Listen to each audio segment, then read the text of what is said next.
Man, it's Friday, Full of Culture Friday, Lucky Nothing Podcast, the Onora Boys. We're in the building. Right, that's right. Let's end this week. It's been a great week of shows. Let's end it right, left. It's going to be a truncated show because, we're just going to preview what's on the horizon for Notre Dame, right? What's left recruiting wise.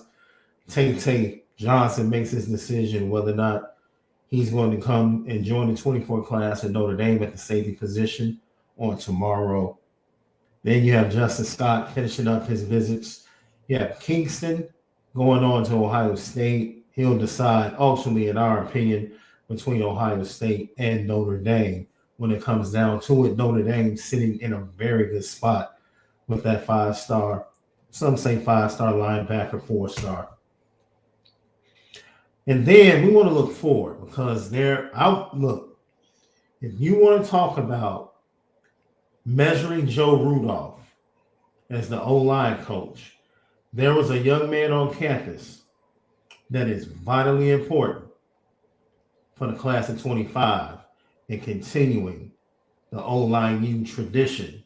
And he tweeted out from his own Twitter feed a picture of him on campus and said, "I'm loving this Notre Dame feeling.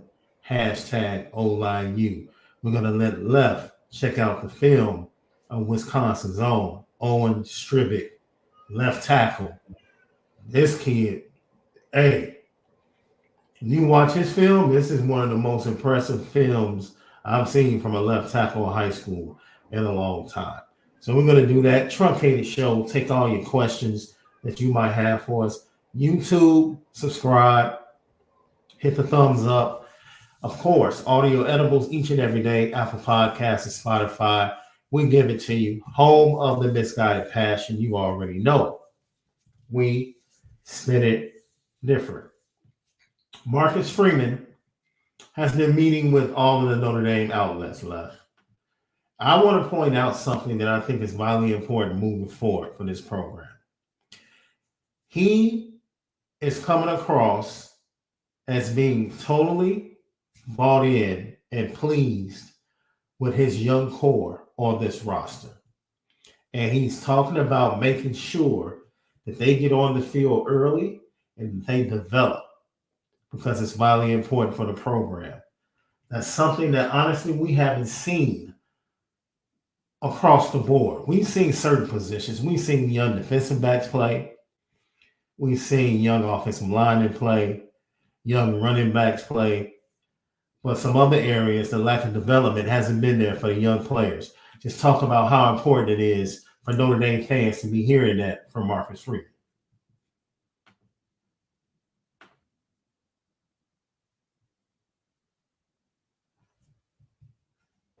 Yeah, I think it's vitally important whenever you got that sounding voice of Marcus Freeman to kind of calm the seas, if you will. So I think for him to be that prominent voice is important for all these families to really invest in because he's something to believe in. And I think the future has been shown in bits and pieces that it can be bright.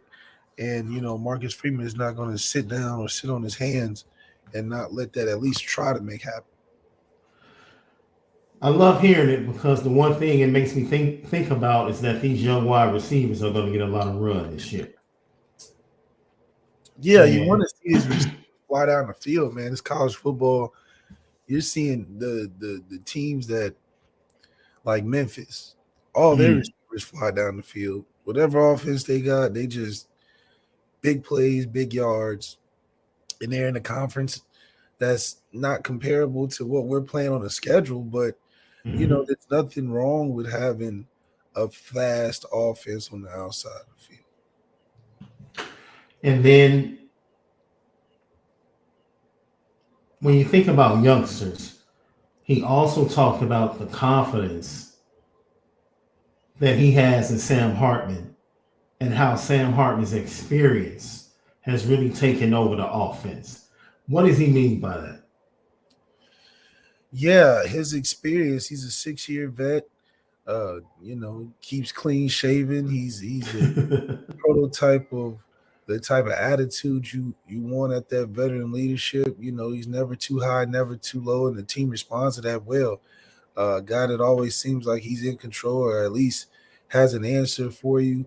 It's a real good feeling to have as an offense, knowing your quarterback got you. If you may not know, and he's going to make you right, either with the pass or either with the communication on the field. He's like that coach on the field that you really want. Being that experience, he knows what's going on, and that poise is really matriculates throughout the offense. A poised quarterback is usually an offense that's pretty productive. So Marcus Freeman, having that in mind, that's very comparable to having a guy who hasn't played as much in a Tyler Buckner, where his demeanor's calm, but the experience doesn't resonate off of Tyler like it does Sam to the rest of the team, where, guys know what they got with Sam. Guys don't know what they got with Tyler. Yeah. Potential is a little bit greater with Tyler, but still, not having the film to go back on or feel good in too many games, you're like, we'll see.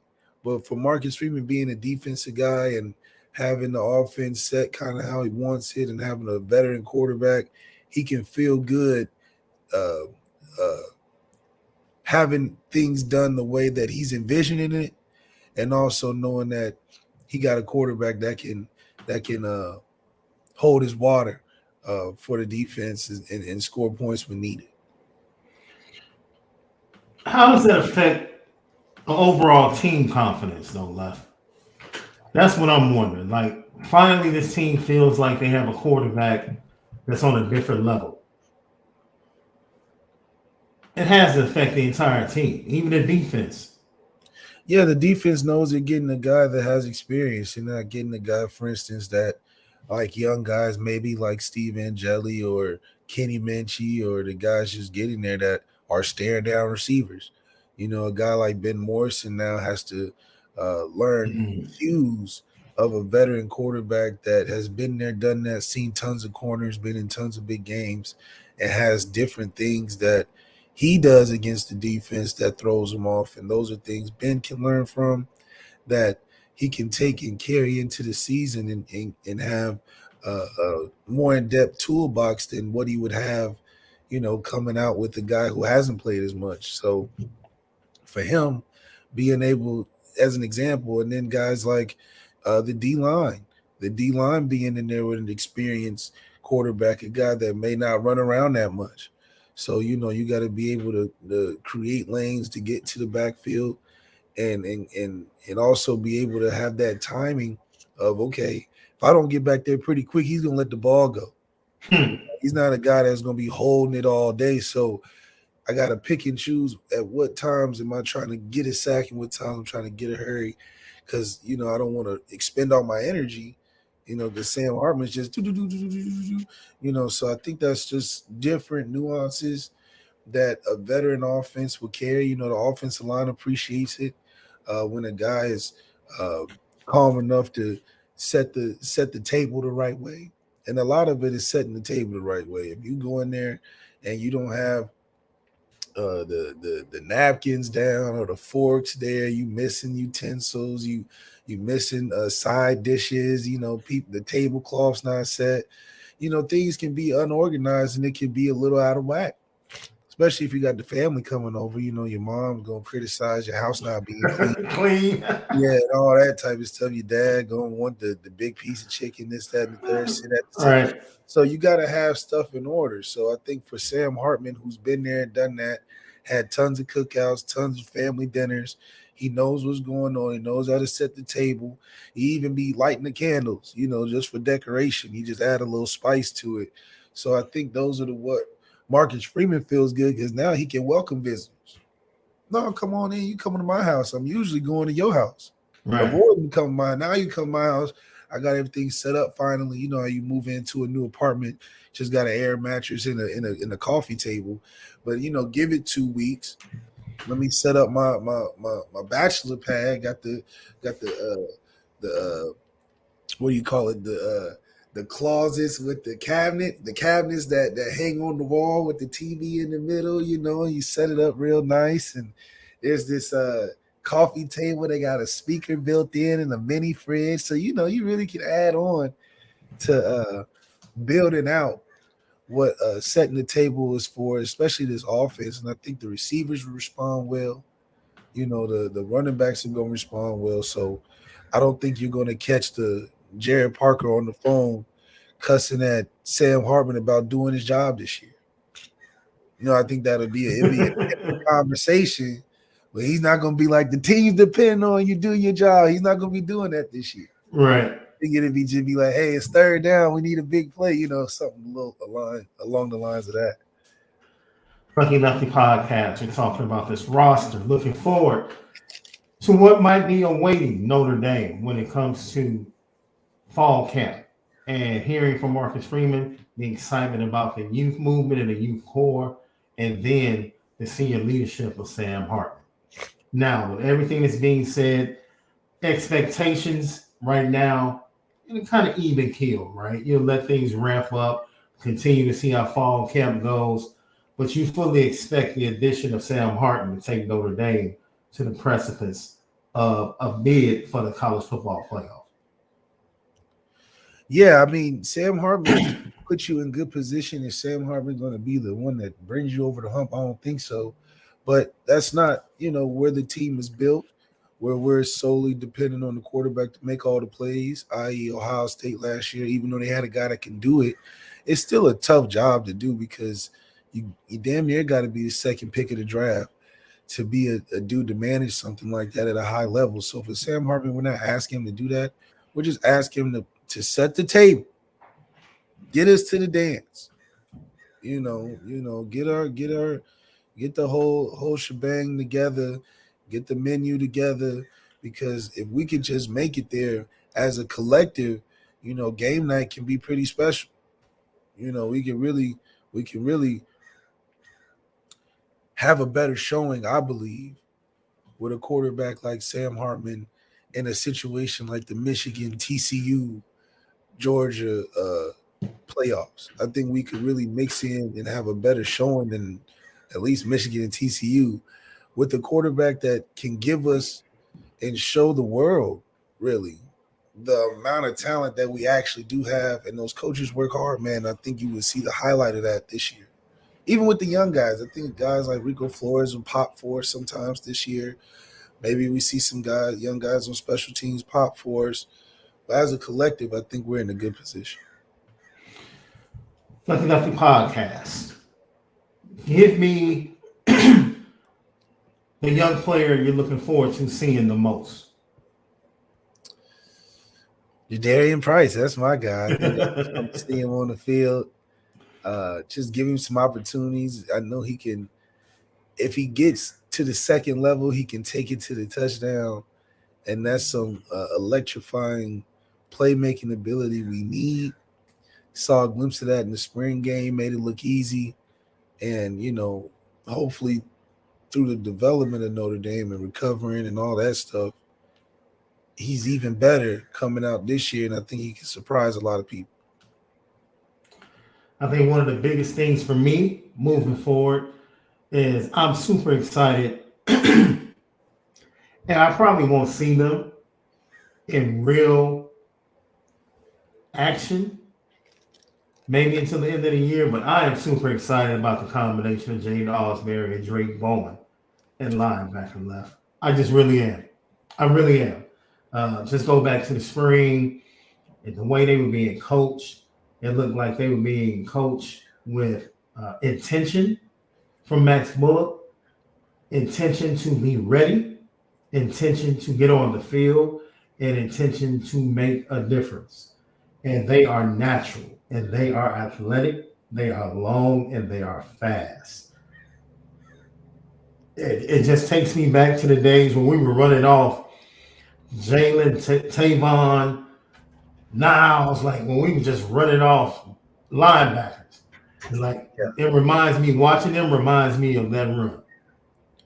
Yeah, those is what you want to see, the youthfulness that show glimpses that you can make an impact this season, and for Mhm. them to be uh, linked together how they are is great for the future because you have a solid foundation in the middle of the field with those linebackers that it's a luxury at this point because they can stay healthy and get better without having to put them in the ring of fire early, and we can develop them the right way to where they can be the impact players by year two, but definitely contributors in year one. Lucky Lefty podcast. So once again, that's the team going into camp. Marcus Freeman's excited. What about some of these recruits, Love? We know Justin Scott is on the board. Carter Nelson, a big time tight end, is on the board. Ultimately, that's probably going to be Georgia, Notre Dame for him. Kingston, we talked about Ohio State, Notre Dame for him. Justin Scott, we understand. Some other guys, Tay Johnson, will he be in the class come this weekend? Gerby Lambert seems to be trending back towards Notre Dame. So this could be a really good end to a class that was kind of in doubt for a lot of people about a month ago. Left. Yeah, I mean, I think the power of Marcus Freeman is even if they drop our rankings, he's still amongst the top recruits and Mm-hmm. always going to be in the conversation. We even had Richard Young knowing that he probably wasn't Notre Dame. We got him on campus, with Marcus Freeman in front of the stadium riding Ferraris. So it just shows you that he's going to be in the mix.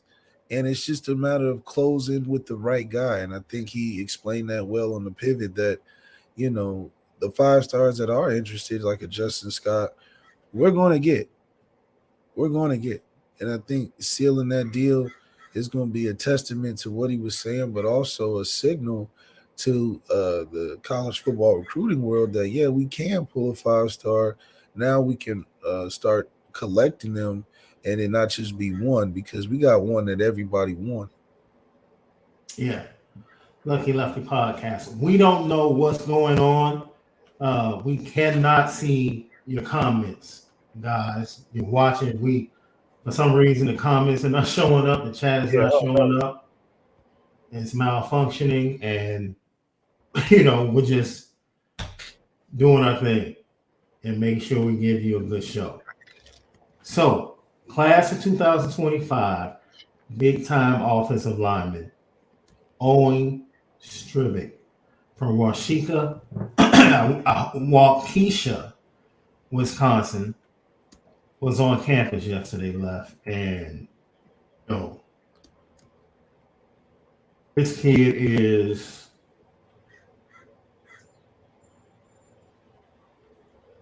in my opinion, probably I would rate him as the top.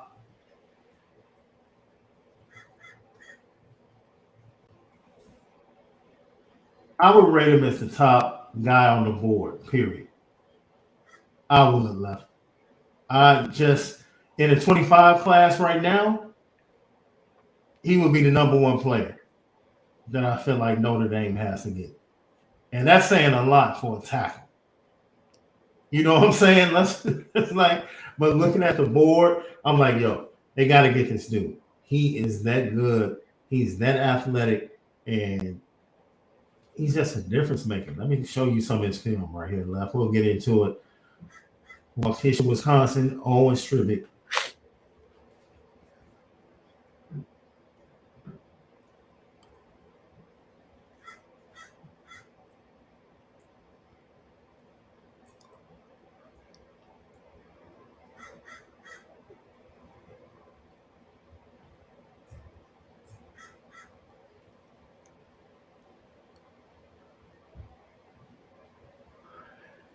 love the physicality, the aggressiveness.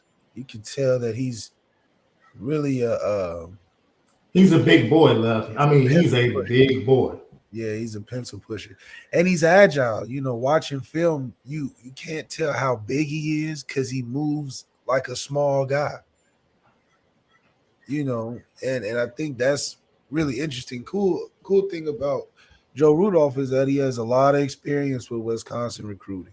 Mm-hmm. So for this, it's a slam dunk because now you put Wisconsin recruiting in Joe Rudolph and knowing the area very well, and then you throw O-line you in there. I don't know how you get more of a slam dunk than that. You might, Yeah. So from a seal commitment, I definitely think we got one uh, that I would crystal ball for us just because of. I mean, what is it that Joe Rudolph can't out recruit in that area? I mean, he's already recruited linemen, already recruited big tight ends. He knows where to go, and then he's only just like, look, I'm at Notre Dame now. Like, Wisconsin's great. Yeah. Look, this is where you want to be. So I have no doubt in my mind a guy that clearly seems to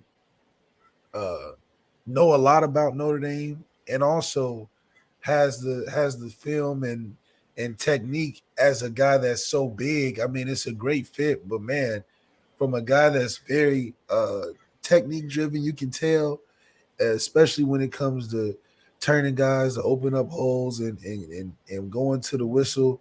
He's got everything that you could really want, man. A great finish about him.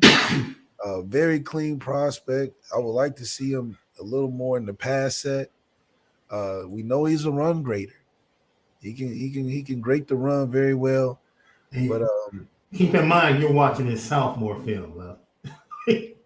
right. I It's know. 6'7", 280. I mean, the kid is a freak of nature, clearly from a physicality standpoint. And anytime you that big, you get in a scholarship. You don't even, you block two people. Yeah. 6'7", dude. Come on. But his agileness, and maybe it's because he don't have a bunch of weight on him yet, like grown man weight on him yet. He's very agile. And I think that's why you would be surprised that he's 6'7", because he plays with a good leverage. Mm-hmm. But he moves so basketball-like. Great shuffle. He can run, I think this is a guy that Joe Rudolph will love just because he's an athlete. It's just like what Joe Alt turned into going into college. He's already in his freshman year. Like, I'm sure he could probably play tight end, but he's already built like a lineman.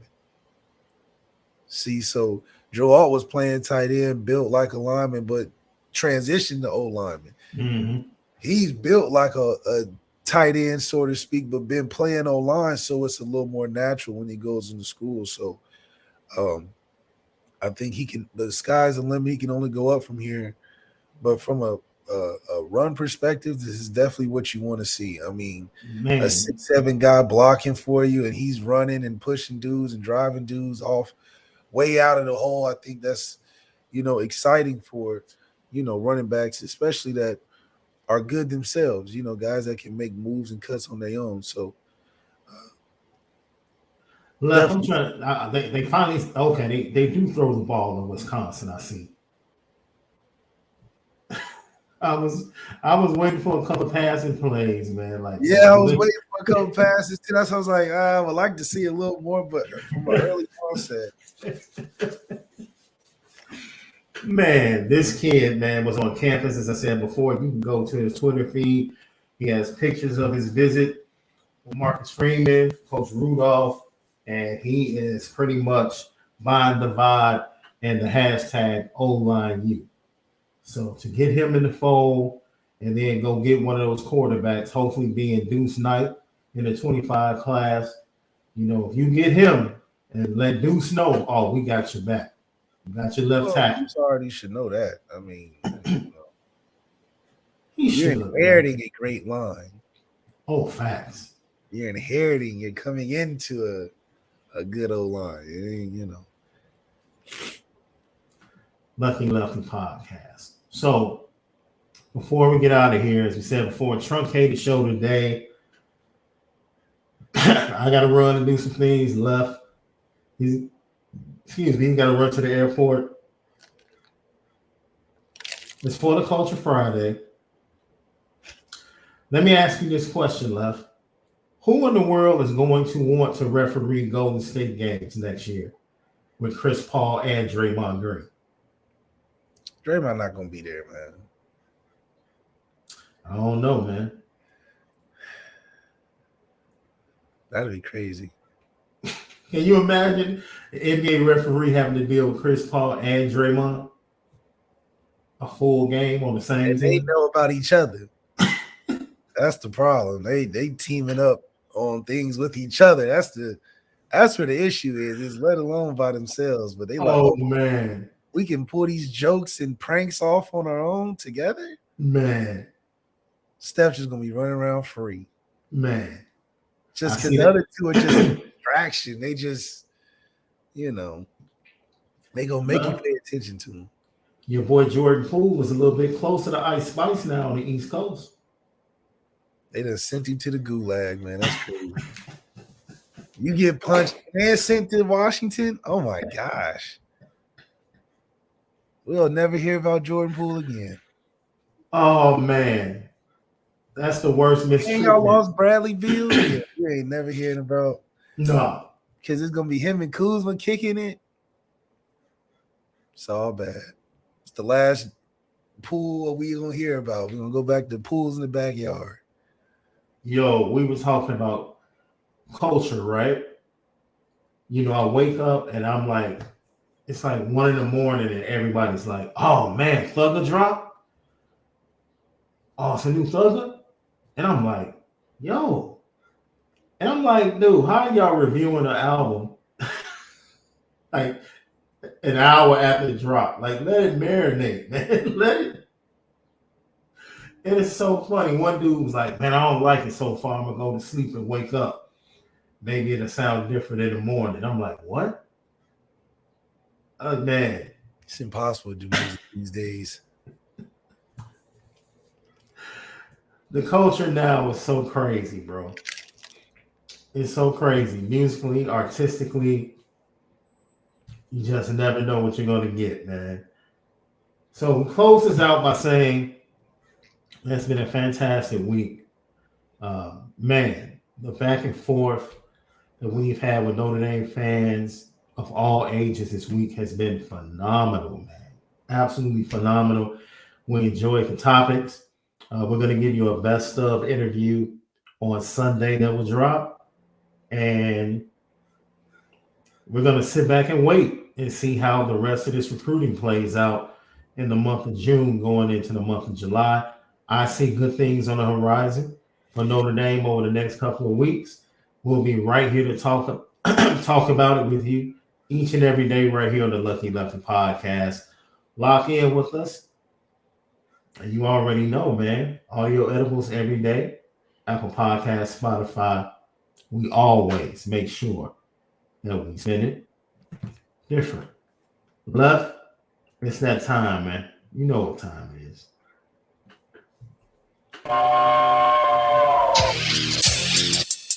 Petticoat.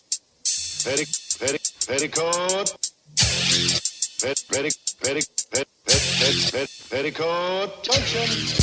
It's time to get petty. Oh, we did a good job executing. Are you upset with something? And fire up the Petticoat Junction train. I just don't like you. You don't? No. What is today's pettiest story? Petty Junction.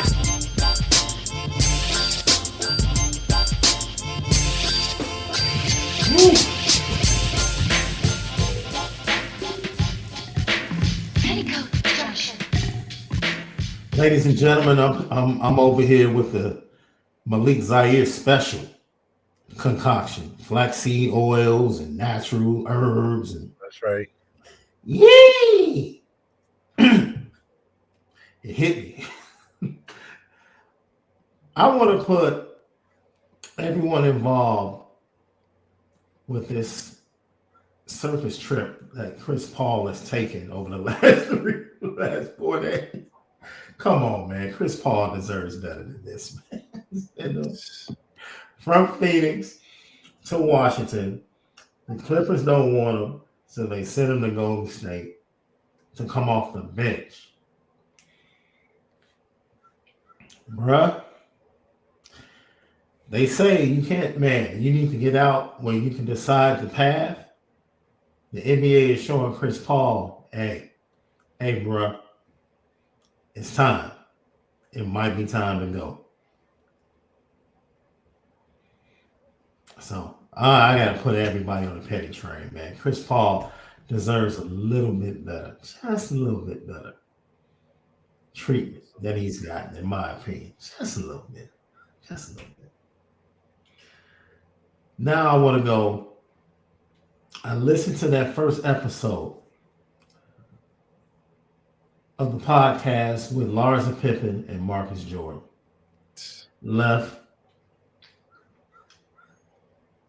Boy, if you thought the fact that they just have the podcast is disrespectful, the conversation, dude, they act like they are really, truly, and deeply in love, Left. It is. Marcus is on something, boy. He's on something. That's dastardly. That's dastardly. Bro. If you're Scotty, do you listen to it or are you petty for not listening to it? If I'm Scotty, man, I'm probably sitting in a dark room depressed, bro. Trying to figure out how I can end all of this. Not my life, but just end the cycle of all of this stuff that's going on. It just keeps getting worse and worse and worse and worse. You know, if somehow, some way, John Sally is like the link and the hookup to everybody. He knows all the women. So maybe he needs to go kick it with John Sally in LA for a weekend and just meet some new pieces and reacquaint himself to being player. I don't know. Because right now he looks like a sucker. He looks like an extreme sucker, bro. Nothing he can do either. Oh, man. Absolutely nothing. My heart goes out to the man, bro. You got anybody for the petty train? Man, that's probably can't follow that up because I mean, I'll try to. Hey, bro.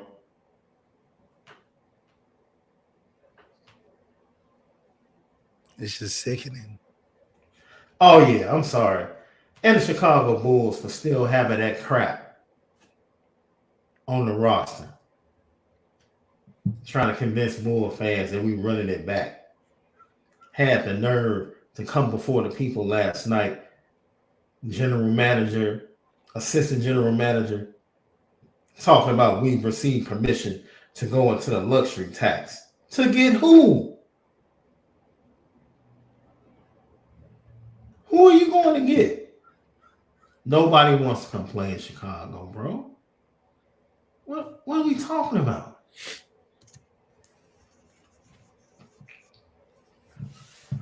Man, we just have to look forward to Justin Fields, bro. That's all. That's it. That's all we got. That's it. That's all. That's all we got, bro. We ain't got another darn thing other than Justin Fields. And it's sad. Oh, well. Have a great Friday, everybody. We'll tap in next week. We'll have former Notre Dame linebacker, DC, Derek Curry, on the show next week. And another big-time guest to talk Notre Dame and college football for you. Have a great weekend. But most of all, you got to make sure that you spin it different.